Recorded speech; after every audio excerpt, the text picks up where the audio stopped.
మీ పేరేంటి? పాపయ్యమ్మ కదా, అదే ఫస్ట్ లో ఒకసారి రాశాను కదా. ఇంకెలా వచ్చి ప్రార్థన చేసుకుందాం. అందరు కళ్ళు మూసుకోండి.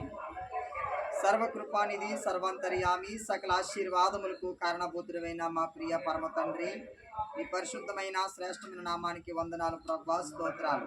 ఇదిగో దేవా, యొక్క ఉదయకాల సమయంలో నీ బిడ్డలను ప్రేమించి మీరు సిద్ధపరిచిన ఆహారాన్ని బట్టి మేము ప్రార్థన చేస్తున్నాం. ఇదిగో నేను ఈ పనసపాడు ప్రాంతంలో నాయన తండ్రి, అయ్యా ఇదిగో మీరు ఏర్పాటు చేసిన తండ్రి ప్రభా, ఇదిగో టిఫిన్ బట్టి నీకు స్తోత్రాలు. ఇదిగో నేను ఈ ఆహారాన్ని మీరు దీవించండి, ఆశీర్వదించండి. ఇది తింటూ ఉండగా నీ బిడ్డలకు మంచి ఆరోగ్యము దయచండి. ఇంకా ఈ ప్రాంతంలో ఎవరైతే పెద్దవారు వృద్ధులు ఉన్నారో ప్రభా, అయ్యా ఇదిగో దీనులైనటువంటి వారు ఉన్నారో ప్రభా, వారందరి ఆహారం తినడానికి సహాయము దయచండి. ప్రభానికి స్తోత్రాలు. మీరే కృప చూపించి నడిపించండి. ఇక్కడ పరిచయం చేయడానికి వచ్చిన బిడ్డలను మీరు దీవించి ఆశీర్వదించమని యేసు పరిశుద్ధ నామమున ఈ ప్రార్థన మనలు అడిగి వేడుకుంటున్నారు తండ్రి, ఆమేన్.